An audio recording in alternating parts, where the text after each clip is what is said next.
அன்பான நேயர்களே, இப்பொழுது நாம் எடுத்துக்கொண்ட பொருட்களின் அளவுகளை பார்க்கலாம். பனிவரகு 100 கிராம், வெள்ளை சோளம் 50 கிராம், சிறு சிறு துண்டுகளாக நறுக்கி எடுக்கப்பட்ட வெங்காயம் 50 கிராம், பச்சை மிளகாய் நறுக்கி எடுத்துக்கொண்டது 10 கிராம், கடுகு தேவையான அளவிற்கு, உப்பு தேவையான அளவிற்கு, நல்லெண்ணெய் தேவையான அளவிற்கு, தேங்காய் துருவல் 20 கிராம், கடலை பருப்பு 20 கிராம், உளுந்து 20 கிராம், வாழைப்பூ நார் நீக்கியது 50 கிராம். நாம் முதலில் பனிவரகையும் வெள்ளை சோளத்தையும் நன்றாக ஊற வைக்க வேண்டும். அடுத்ததாக நாம் வாழைப்பூவை நரம்பு நீக்கி சிறு சிறு துண்டுகளாக நறுக்கி எடுக்கவும். அடுத்ததாக நாம் சிறு சிறு துண்டுகளாக வெங்காயத்தை நறுக்கி எடுக்கவும். நாம் இப்பொழுது அத்தனை பொருட்களையும் தனித்தனியாக எடுத்து வைத்துள்ளோம். எடுத்துக்கொண்ட பொருட்களை நன்றாக வதக்க வேண்டும். ஆகையால் வாணலில் எண்ணெய் விட்டு காய்ச்சவும்.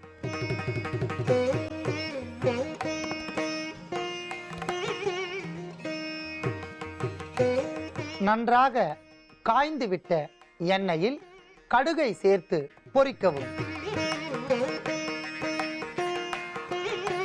அடுத்ததாக கறிவேப்பிலையை சேர்க்கவும்.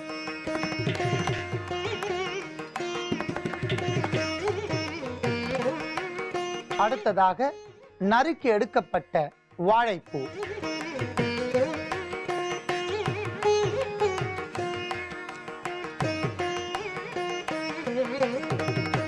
நன்றாக எண்ணெயில் கடுகு, கறிவேப்பிலை, வாழைப்பூ அத்தனையும் பொன்னிறமாக வதங்கிக் கொண்டிருக்கின்றன. இத்துடன் சிறிது நறுக்கி எடுக்கப்பட்ட பச்சை மிளகாய்,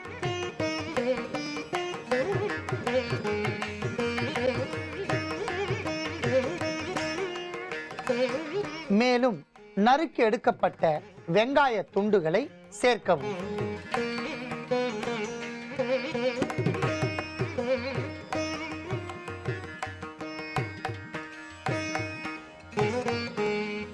அடுத்ததாக தேங்காய் துருவலை சேர்க்கவும்.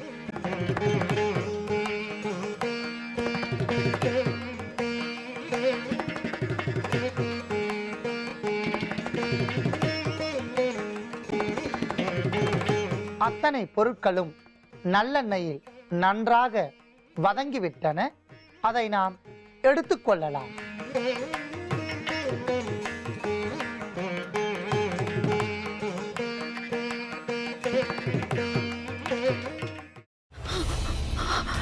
இதுக்கு மேல என்ன சொல்ல போற?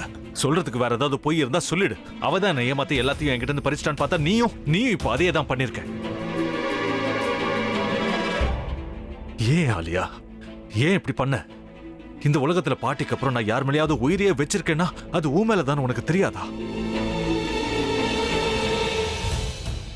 ஏன் இப்படி பண்ண ஆலியா? உனக்கு காசு பணம் அவ்வளவு முக்கியமா போயிடுச்சு. அதுக்காக நம்ம உறவை கூட மறந்துடுவியா?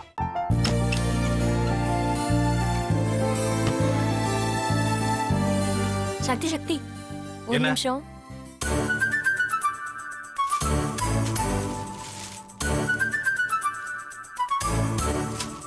இந்தாங்க. என்ன இது? உங்களுக்கு பிடிச்ச பிராண்ட் செப்பல். இது என்ன நான் தலையில வச்சுட்டு தூங்கணுமா? சரி, அதை விடுங்க. இங்க பாத்தீங்களா, டைம் பீஸ். இதோட அலாரம்க்கு தான் நீங்க டெய்லி எந்திரிக்கணும். அதெல்லாம் என் மொபைல்ல இருக்கு. முத்து, முத்து,